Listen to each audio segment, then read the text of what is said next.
Thyroid ಬಂದಿದೆ, ಮುಗಿದೋಯ್ತು ನನ್ನ ಕತೆ. ಥೈರಾಯ್ಡಿಂದ ಆಚೆ ಬರೋಕ್ಕಾಗಲ್ಲ, ಲೈಫ್ ನಾನು ಮಾತ್ರ ನುಂಗಬೇಕು, ಈ ಥರ ಸಮಸ್ಯೆ ಒದ್ದಾಡ್ತಾ ಇರ್ತಾರೆ. ಸೊ ಮಾತ್ರ ನುಂಗಿರ್ತಾರೆ, ಕಡಿಮೆ ಆಗ್ತಾ ಇರುತ್ತಾ? ಇಲ್ಲ. ಇವತ್ತು 5 mg, ನಾಳೆ 10 mg, ನಾಡಿದ್ದು ಮತ್ತೆ ಇನ್ನು ಮುಂದಿನ ತಿಂಗಳು ಜಾಸ್ತಿ, ತಿಂಗಳ ಜಾಸ್ತಿ ಆಗ್ತಾ ಹೋಗ್ತಾ ಇರುತ್ತೆ. 1 ವರ್ಷ 2 ವರ್ಷದೊಳಗೆ 150 mg ತನಕನೂ ಹೋಗಿರ್ತಾರೆ. ಲಾಸ್ಟ್ಗೆ ಯಾವ ರೀತಿ ಆಗಿರ್ತಾರೆ ಅಂದರೆ, ಓಡಾಡಲಿಕ್ಕೂ ಆಗಲ್ಲ, ಕಸ ಗುಡಿಸ್ಲಿಕ್ಕೂ ಆಗಲ್ಲ, ಅವ್ರ ಕೆಲಸ ಅವ್ರು ಮಾಡ್ಕೊಳ್ಳಿಕ್ಕೂ ಆಗಲ್ಲ. ಅಂದರೆ ಏಜ್ ಆದಮೇಲೆ ಬಂದಿರಲ್ಲ, ಇನ್ನೂ ಒಂದು 35 ಇಯರ್ಸು 40 ಇಯರ್ಸ್ಗೆಲ್ಲ ಜಾಸ್ತಿ ಆಗೋಗ್ಬಿಡುತ್ತೆ. ಆಯಿತಾ? ಆ ವಯಸ್ಸು ಕೆಲಸ ಮಾಡಲೇಬೇಕು. ಯಾರಿರ್ತಾರೆ ಸಪೋರ್ಟ್ಗೆ? ಯಾರಿದ್ದಾರೆ? ಮಕ್ಕಳೆಲ್ಲ ಸಣ್ಣವು, ಹೌದಲ್ವ? ಸೊ ಅವಾಗ ತುಂಬ ಕಷ್ಟ ಅನುಭವಿಸ್ತಾ ಇರ್ತಾರೆ. ಅಂದರೆ ಯಾವ ರೀತಿ ಅಂದರೆ, ಯಾಕೆ ಬದುಕಿರ್ಬೇಕು ನಾವು, ಈ ಜೀವನ ಬೇಕಾ ನಮಗೆ ಅಂತ ಅವಾಗ ಯೋಚನೆ ಮಾಡ್ತಿರ್ತಾರೆ. ಅದಕ್ಕಿಂತ ಮುಂಚೆ ಅವ್ರು ಯೋಚನೆ ಮಾಡಿದ್ದಿದ್ರೆ, ಬಾಯಿಗೆ ತಿಂದ್ರಲ್ಲ ಅವತ್ತೇ ಯೋಚನೆ ಮಾಡಿದ್ದಿದ್ರೆ ಈ ಕಾಯಿಲೆ ಬರ್ತಿರ್ಲಿವಲ್ಲ.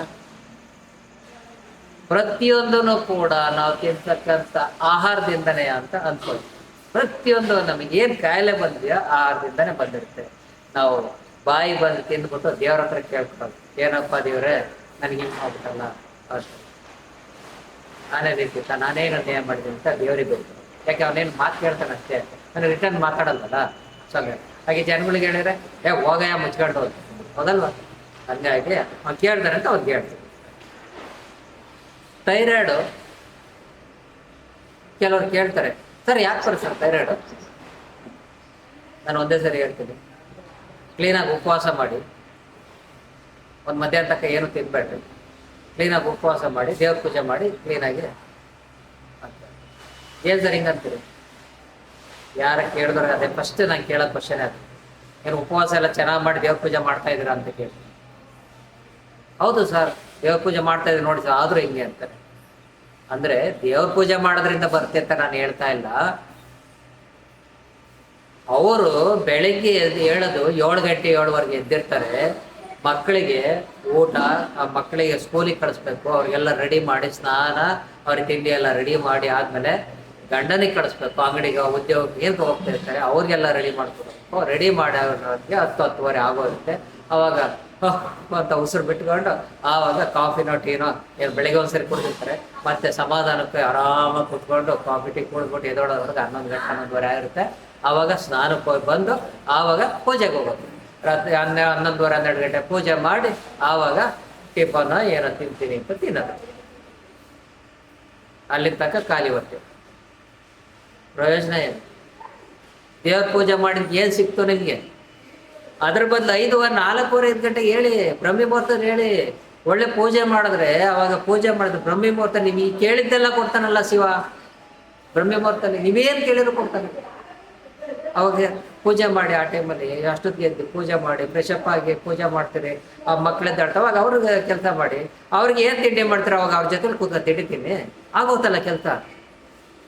ಖಾಲಿ ಹೊಟ್ಟೆ ಯಾಕೆ ಇರ್ತಾರೆ? ಇನ್ನು ಮಧ್ಯಾಹ್ನ 11:30 12 ಗಂಟೆ ತಿಂದು ಮತ್ತೆ ಊಟ ಮಾಡಲ್ಲ, ಮತ್ತೆ ಸಾಯಂಕಾಲ ಎಷ್ಟು ಗಂಟೆಗೆ? 10 ಗಂಟೆಗೆ 11 ಗಂಟೆಗೆ ತಿನ್ನೋದು. ಕಾಯಿಲೆ ಬರ್ತಲ್ಲ ಇನ್ನೇನಾಗುತ್ತೆ ನೋಡಿ. ಪಿತ್ತ ಜಾಸ್ತಿ ಆಗ್ತಾ ನಮಗೆ ಥೈರಾಯ್ಡು ಬರುತ್ತೆ, ಬೇರೆ ಕಾಯಿಲೆಗಳು ಸ್ಟಾರ್ಟ್ ಆಗ್ತವೆ. ನಿಮ್ಗೆ ಅದನ್ನು ಅಸಿಡಿಟಿ ಓವರ್ ಆದರೆ ಏನು ಕಾಯಿಲೆಗಳು ಬರ್ತವೆ ಅಂತ ಆಲ್ರೆಡಿ ಹೇಳಿದ್ದೀನಿ, ಬೇರೆ ವಿಡಿಯೋದಲ್ಲಿ ಹೇಳಿದ್ದೀನಿ. ಅದೇ ರೀತಿ ಇದರಲ್ಲಿ ಅಸಿಡಿಟಿ ಕಡಿಮೆ ಆದರೆ ಸೊ ಥೈರಾಯ್ಡ್ ಬರುತ್ತೆ ಅಂತ ಕೂಡ ಹೇಳ್ತಾರೆ. ಅಸಿಡಿಟಿ ಬರಲಿಕ್ಕೆ ಮೂಲ ಕಾರಣನೇ ನಿಮಗೆ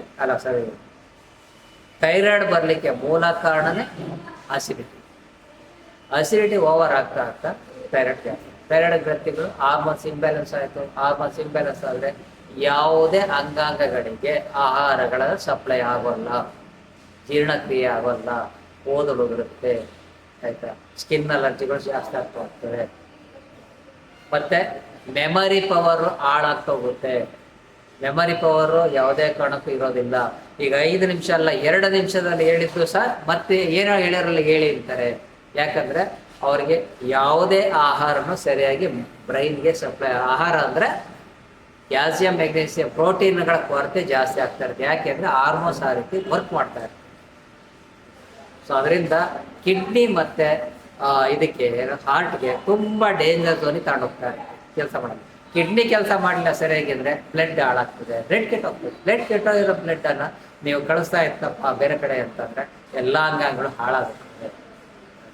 ಹಾಗಾಗಿ ಥೈರಾಯ್ಡನ್ನು ಬರೋದಕ್ಕಿಂತ ಮುಂಚೆನೇ ಅವಾಯ್ಡ್ ಮಾಡಿಕೊಟ್ರೆ, ಅಂದರೆ ಬೆಳಗ್ಗೆ ಪೂಜೆ ಮಾಡಬೇಕಾ ಭಕ್ತಿಯಿಂದ ಮಾಡಿ, ಎಷ್ಟು ಗಂಟೆಗೆ 4 ಗಂಟೆಗೆ ಎದ್ದೇಳಿ ಪೂಜೆ ಮಾಡಿ ಎಲ್ಲ ಇದು ಮಾಡಿ ಸರಿಯಾದ ಟೈಮಿಗೆ ತಿಂಡಿ ತಿನ್ನಿ, ಆಯಿತಾ. ಮತ್ತಿನ್ನೊಂದು ಕೆಲವೊಂದು ಕಾರಣದಿಂದ ಯಾಕೆ ಥೈರಾಯ್ಡ್ ಬರುತ್ತೆ ಅಂತಂದರೆ, ರಾತ್ರಿ ಯಾರು ನಿದ್ದೆಗೆಡ್ತಾರೋ ಅಂಥವ್ರಿಗೆ ಥೈರಾಯ್ಡ್ ಬರುತ್ತೆ. ರಾತ್ರಿ ಪಾಳ್ಯದಲ್ಲಿ ಯಾರು ಕೆಲಸ ಮಾಡ್ತಾರೋ ಅಂಥವ್ರಿಗೆ ರಾತ್ರಿ ಎಲ್ಲ ನಿದ್ದೆಗಿರ್ತಾರೆ. ಮತ್ತೆ ಸೆಕ್ಯೂರಿಟಿ ಕೆಲಸ ಮಾಡೋರಿಗೆ ಬರುತ್ತೆ, ಮತ್ತು ಸಾಫ್ಟ್ವೇರ್ ಕೆಲಸ ಮಾಡೋರಿಗೆ ಬರುತ್ತೆ. ರಾತ್ರಿ ಎಲ್ಲ ಬೇರೆ ಕಂಪ್ನಿಗಳವರಿಗೆ, ಹೊರದೇಶದ ಕಂಪ್ನಿಗಳಿಗೆ ದುಡಿತಾ ಇರ್ತಾರೆ, ರಾತ್ರಿ ಎಲ್ಲ ಕಂಪ್ಯೂಟರ್ ಮುಂದೆ ಕೂತ್ಕೊಂಡು ಕೆಲಸ ಮಾಡ್ತಿರ್ತಾರೆ. ಅವ್ರಿಗೆ ಮೇಯ್ನ್ ಮಲಬದ್ಧತೆ ಸ್ಟಾರ್ಟ್ ಆಗಿರುತ್ತೆ. ನಿದ್ದೆಗಿಡೋರಿಗೆ ಮಲಬದ್ಧತೆ ಅಂದರೆ ಬೆಳಗ್ಗೆ ಯಾರು ಮಲಬದ್ಧತೆ ಕ್ಲೀನಾಗಿ ಇರ್ತದಪ್ಪ ಅಂದರೆ ಆರೋಗ್ಯವಂತ ಇದರಲ್ಲಿ ಹೇಗಿರುತ್ತೆ ಅಂದರೆ, ಬೆಳಗ್ಗೆ ತಿಂದರೆ ಅಲ್ಲಿಂದ 6 ರಿಂದ 7 ಗಂಟೆ ಒಳಗೆ ಫ್ಲೆಶ್ ಔಟ್ ಆಗುತ್ತೆ. ಮತ್ತೆ ರಾತ್ರಿ ತಿಂದು ಬೆಳಗ್ಗೆ ಫ್ಲೆಶ್ ಔಟ್ ಆಗುತ್ತೆ. ಅದು ಸರಿಯಾದ ಕ್ರಮ. ದಿವಸದಲ್ಲಿ 2 ಸರಿ ಯಾರು ವಾಶ್ರೂಮ್ಗೆ ಹೋಗೋ ಅಂಥದ್ದನ್ನು ಇಟ್ಕೊಂಡಿರ್ತಾರೋ ಅಂಥವ್ರಿಗೆ ಯಾವ ಕಾಯಿಲೆ ಬರೋಲ್ಲ, ಅಷ್ಟು ಸುಲಭವಾಗಿ ಬರೋಲ್ಲ. ಇದು ಮತ್ತೆ ಹಸಿವಿನಿಂದ ಆಯಿತು. ಆಮೇಲೆ ಜಿಂಕ್ ಫುಡ್ಗಳನ್ನು ತಿಂತಾ ಹೋಗ್ತಾರೆ, ಅಂದರೆ ಕೆಮಿಕಲ್ ಆಗ್ತಂಥ ಫುಡ್ಗಳು. ಆಮೇಲೆ ಇದು ಏನು ಜಿಗುಟು ಪದಾರ್ಥಗಳನ್ನು ಜಾಸ್ತಿ ತಿಂತಾರೆ. ಮೈದಾ ಹಿಟ್ಟು, ಪರೋಟ ಇರ್ಬೋದು, ಅಥವಾ ಇದು ಪೂರಿ, ಈ ಥರದ್ದು ಮೈದಾ ಹಿಟ್ಟನ್ನು ಜಾಸ್ತಿ ಬಳಸ್ತಾ ಹೋಗ್ತಾರೆ. ಅಂಥವ್ರಿಗೆ ಇದು ಥೈರಾಯ್ಡ್ ಇವೆಲ್ಲ ಜಾಸ್ತಿ ಸಮಸ್ಯೆ ಆಗ್ತದೆ. ಥೈರಾಯ್ಡ್ ಬರೋದೇ ಅಸಿಡಿಟಿಯಿಂದ. ಬರೋದಕ್ಕಿಂತ ಮುಂಚೆ ಬರ್ದಂಗೆ ಅಸಿಡಿಟಿಯನ್ನು ಕ್ಲೀನ್ ಮಾಡ್ಕೊಂಡ್ರೆ ಯಾವ ಕಾಯಿಲೆ ಬರೋದು. ಅದಕ್ಕೋಸ್ಕರ ಹೇಳ್ತಾ ಇದ್ದೀನಿ ನಾನು, ಈಗಲೂ ಕೂಡ ಈ ವಿಡಿಯೋದಲ್ಲಿ ಹೇಳ್ತಾ ಇದ್ದೀನಿ, ಈ ಒಂದು ಗ್ರೀನ್ ಆಕ್ಟಿವಿಟಿಯನ್ನು ಪ್ರತಿನಿತ್ಯ ಯಾರು ಬಳಸ್ತಾ ಹೋಗ್ತಾರೋ, ಕಾಫಿ ಟೀ ಬದಲಿಗೆ ಯಾರು ಇದನ್ನು ಪ್ರತಿನಿತ್ಯ ಕುಡ್ಕೊಂಡು ಇದನ್ನು ಅಡಿಷನಲ್ ಆಗಿ ಯಾರು ತಗೊಳ್ತಾರೆ, ಯಾವ ಕಾಯಿಲೆಗಳು ಬರ್ತದೆ ಅವಾಯ್ಡ್ ಮಾಡ್ತಾ ಇರ್ತೀವಿ, ಆಯಿತಾ. ಬಂದಾದ್ಮೇಲೆ ಇದು ಯೂಸ್ ಆಗಲ್ಲ. ಬಂದಾದ್ಮೇಲೆ ಥೈರಾಯ್ಡ್ ಚೂರ್ಣಕ್ಕೆ ಹೋಗ್ಬೇಕು. ಯಾಕೆಂದರೆ ಥೈರಾಯ್ಡ್ ಗ್ರಂಥಿಗಳು ಡಿಆಕ್ಟಿವೇಟ್ ಆಗಿರ್ತವೆ. ಆ ಥೈರಾಯ್ಡ್ ಗ್ರಂಥಿಗಳು ಡಿಆಕ್ಟಿವೇಟ್ ಆಗಿರೋದನ್ನ ಆಕ್ಟಿವೇಟ್ ಮಾಡಬೇಕು ಅಂದರೆ ಈ ಎಲೆಗಳ ಕಷಾಯಗಳೇ ಬೇಕು. ಅದು ಆಗೋದಿಲ್ಲ. ಬರೋದಕ್ಕಿಂತ ಮುಂಚೆ ಅವಾಯ್ಡ್ ಮಾಡ್ಲಿಕ್ಕೆ ಅದು, ಅಂದರೆ ಬರೋದೇ ಬೇಡ ಅಂತೇಳಿ ನಿಲ್ಸೋದಕ್ಕೆ, ಬಂದಾದ್ಮೇಲೆ ಅದಕ್ಕೆ ಸಪ್ರೇಟ್ ಆದಂಥ ಒಂದು ಚೂರ್ಣವನ್ನು ರೆಡಿ ಮಾಡಿರ್ತೀವಿ. ಈ ಎಲೆಗಳಿಂದ ಯಾವ್ದ್ಯಾವ್ದು ಎಲೆ ಬೇಕೋ ಆ ಎಲೆಗಳನ್ನು ಸೇರಿಸ್ಬಿಟ್ಟು ಅದನ್ನು ಮಾಡ್ತೀವಿ. ನೇರಳೆ ಎಲೆ, ಸೀಬೆ ಎಲೆ ಮತ್ತು ಹೊಂಗೆ ಎಲೆ, ಇವೆಲ್ಲವೂ ಯಾವ್ದ್ಯಾವ್ದು ಎಷ್ಟೆಷ್ಟು ಪ್ರಮಾಣ ಬೇಕೋ ಆ ಪ್ರಮಾಣದಲ್ಲಿ ಮಿಕ್ಸ್ ಮಾಡಿಬಿಟ್ಟು ಇದು ಒಗರಾಗಿರುತ್ತೆ. ಒಗರಾಗಿರೋದಕ್ಕೆ ಬೇಕಾದ್ರೆ ನಿಂಬೆಹಣ್ಣು ಇಟ್ಕೊಂಡು 2 ಕಾಳು ಉಪ್ಪು ಹಾಕ್ಕೊಂಡು ಕಾಯಿಸ್ಕೊಂಡು ಕುಡಿಬೇಕು, ಆಯ್ತು. ಇದು ಕುಡಿದು ಇದ್ರ ಮೇಲೆ ಎಲ್ಲ ಕೊಡ್ತೀವಿ ಯಾವ ರೀತಿ ಮಾಡ್ಕೋಬೇಕು ಅಂತ. ಇದು ಕುಡಿದು 30 ನಿಮಿಷ ಆದಮೇಲೆ, ಆಯಿತಾ, ಇದು ಥೈರಾಯ್ಡ್ ಗ್ರಂಥಿನ ಆಕ್ಟಿವೇಟ್ ಮಾಡುತ್ತೆ. ಥೈರಾಯ್ಡ್ ಗ್ರಂಥಿ ಆಕ್ಟಿವೇಟ್ ಮಾಡುತ್ತೆ. ಆಕ್ಟಿವೇಟ್ ಮಾಡಿದ್ಕೆ ಅದಕ್ಕೆ ಆಹಾರ ಬೇಕಲ್ವ ಕೆಲಸ ಮಾಡಲಿಕ್ಕೆ. ಆಹಾರ ಬೇಕು ಅಂತಂದರೆ ಇದನ್ನು ತೊಗೊಳ್ತಾ ಹೋದರೆ 30 ನಿಮಿಷ ಆದಮೇಲೆ ತೊಗೊಳ್ತಾ ಹೋದರೆ ಇದರಲ್ಲಿ ಎಲ್ಲ ಥರದ ಪ್ರೋಟೀನ್ ವಿಟಮಿನ್ಗಳು ಇರೋದ್ರಿಂದ ಸೊ ಅದಕ್ಕೆ ಆಹಾರ ಕೊಡ್ತಾ ಹೋಗುತ್ತೆ. ಇದು ಕ್ಲೀನ್ ಆಗ್ತಾ ಹೋಗುತ್ತೆ. ಇದ್ರ ಜೊತೆಗೆ ಇವೆರಡು ತಾಂಡ ಕ್ಲೀನ್ ಆಗ್ಬಿಡ್ತಾ ಸರ್, ಇದು ಶುದ್ಧ ಸುಳ್ಳು. ನಿಮ್ಮ ಆಹಾರ ಕ್ರಮ ಇಂಪಾರ್ಟೆಂಟ್. ನೀವು ತಿಂತಕ್ಕಂಥ ಹೊಟ್ಟೆ ತುಂಬ ತಿಂತಿರಲ್ಲ, ಆ ತಿಂತಕ್ಕಂಥ ಆಹಾರ ಸರಿಯಾಗಿರಬೇಕು. ಅದನ್ನು ಇದ್ರೊಳಗಡೆ ಚಾರ್ಟನ್ನು ಹಾಕಿರ್ತೀವಿ, ತೋರಿಸ್ತೀವಿ.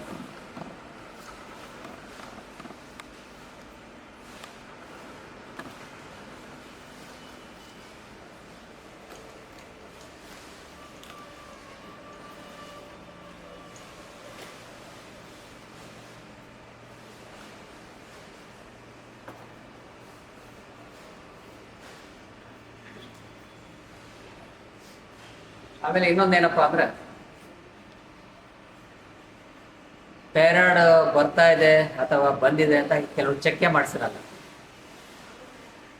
ಸಿಂಪ್ಟಮ್ಸ್ ಏನು ಅಂತಂದರೆ, ತಲೆ ಕೂದಲು ಉದುರ್ತಾ ಇರುತ್ತೆ, ಅತಿಯಾಗಿ ಇದು ಏನೋ ಡ್ಯಾಂಡ್ರಫ್ ಕೂಡ ಆಗ್ತಾ ಇರುತ್ತೆ, ತಲೆ ಕೂದಲು ಉದುರ್ತಾ ಇರುತ್ತೆ. ಆಮೇಲೆ ಹೆಡ್ಏಕ್ ಜಾಸ್ತಿ ಆಗುತ್ತೆ, ಮೈಗ್ರೇನ್ ಅಂತ ಇದು ಹಿಂದಗಡೆ ಪೂರ್ತಿ ನೋವು ಬರ್ತಾ ಇರುತ್ತೆ, ಜೀರ್ಣಕ್ರಿಯೆ ಸರಿಯಾಗಲ್ಲ, ಮತ್ತು ಮೋಷನ್ ಒಂಥರ ಲೂಸ್ ಮೋಷನ್ ಥರ ಯಾವಾಗಲೂ ಆಗ್ತಾನೆ ಇರುತ್ತೆ. ಥೈರಾಯ್ಡ್ ಶುರುವಾಗ್ತಾ ಇದೆ, ಬರ್ತಾ ಇದೆ ಅಥವಾ ಬಂದಿದೆ ಅನ್ನೋದು. ಅದಾದಮೇಲೆ ಇಂಪಾರ್ಟೆಂಟ್ ಏನಂತಂದರೆ, ಯಾರು ಫ್ರೆಂಡ್ಸನ್ನು ನಾನು ಬೆಳಿಗ್ಗೆ 6:15 7 ಗಂಟೆ ಬಸ್ಗೆ ಬೆಂಗಳೂರಿಗೆ ಹೋಗೋಣ, ಬಂದ್ಬಿಡು ಹೋಗೋಣ ಅಂತ ಕರಿತೀವಿ. ಆಯಿತು ಅಂತೇಳಿ ಡಿಸೈಡ್ ಆಗಿ ಮತ್ತೆ ಒಂದು 2 hours ಇಲ್ಲ ಅಂತಾರೆ, ಬೆಳಿಗ್ಗೆ ಫೋನ್ ಮಾಡ್ಬಿಟ್ಟು ಇಲ್ಲ ನಾನು ಬರಲ್ಲ ನೀನು ಹೋಗ್ತೀನಿ ಅಂದರೆ ಮನಸ್ಥಿತಿ ಅವರು ಸರಿ ಇರೋಲ್ಲ. ಥೈರಾಯ್ಡ್ ಬಂದಿದೆ ಅಂತ ಅರ್ಥ ಮಾಡ್ಕೋಬೇಕು ಅಂದರೆ ಅವರ ಮನಸ್ಥಿತಿ ಸರಿಯಾಗಿದೆ, ಅಂದರೆ ಸರಿಯಾದ ಸ್ಥಿಮಿತವಾಗಿ ಕೆಲಸ ಮಾಡಲ್ಲ. ಅಂದರೆ ಇವಾಗ ಇದ್ದಿದ್ದ ಮನಸ್ಸು ಇನ್ನೂ ಸರಿ ಇರಲ್ಲ. ಸೊ ಅವ್ರಿಗೆ 100% ಥೈರಾಯ್ಡ್ ಸಮಸ್ಯೆ ಸ್ಟಾರ್ಟ್ ಆಗ್ತಾ ಇದೆ ಅಂತ ಅರ್ಥ. ಇಲ್ಲ ಬಂದಿರುತ್ತೆ, ಇಲ್ಲ ಸ್ಟಾರ್ಟ್ ಆಗ್ತಾ ಇದೆ ಅಂತ ಅರ್ಥ. ಅಂದರೆ ಹಾರ್ಮೋನ್ಸ್ ಇಂಬ್ಯಾಲೆನ್ಸ್ ಆಗ್ತಾ ಇರ್ತದೆ. ಸೊ ಇದು ಸಮಸ್ಯೆ. ಇದನ್ನು ಕ್ಲಿಯರ್ ಮಾಡ್ಕೊಳಕ್ಕೆ ನಾನು ಹೇಳಿದ್ವಲ್ಲ. ಸೊ ಇದರೊಳಗಡೆ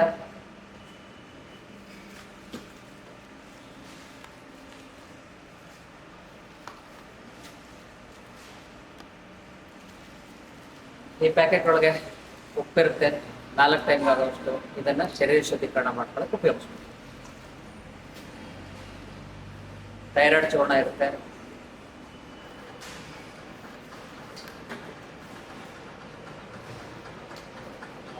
ಪೌಡರ್ ಇರುತ್ತೆ ಜೊತೆನಲ್ಲಿ. ಜೊತೆಗೆ ವೆರಿ ಇಂಪಾರ್ಟೆಂಟ್ ಅಂತಂದರೆ ಈ ಒಂದು ಸ್ಲಿಪ್ಪು ಎಲ್ಲರೂ ಇರುತ್ತೆ, ಚಲೋ ಇರುತ್ತೆ. ಯಾಕಪ್ಪ ಅಂದರೆ ಇವೆರಡನ್ನ ಕೊಡೋದ್ಬಿಟ್ಟು ಸರಿ ಮಾಡ್ಕೊಳ್ಳಿಕ್ಕೆ ಸಾಧ್ಯನೇ ಇಲ್ಲ. ಅದ್ರ ಜೊತೆಗೆ ನಿಮ್ಮ ಆಹಾರ ಪದ್ಧತಿ ಇಂಪಾರ್ಟೆಂಟು.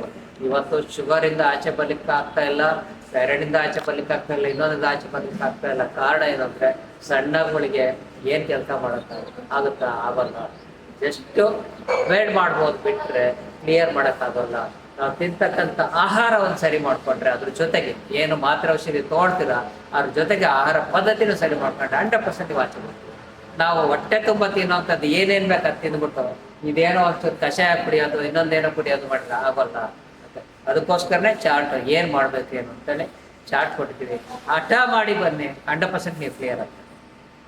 ನಿಮಗೆ ಹಠ ಇರಬೇಕು, ನಾನು ಕ್ಲಿಯರ್ ಆಗಲೇಬೇಕಪ್ಪ, ಯಾರಿಗೂ ತೊಂದರೆ ಕೊಡ್ಕೊಡ್ದು ನಾವು ದುಡ್ದಂಥ ದುಡ್ಡು ನಮ್ಮ ಹತ್ರನೇ ಇರಬೇಕು ಅಂತೇಳಿ ಹಠ ಮಾಡಿ ಬನ್ನಿ, ಖಂಡಿತ ಕ್ಲಿಯರ್.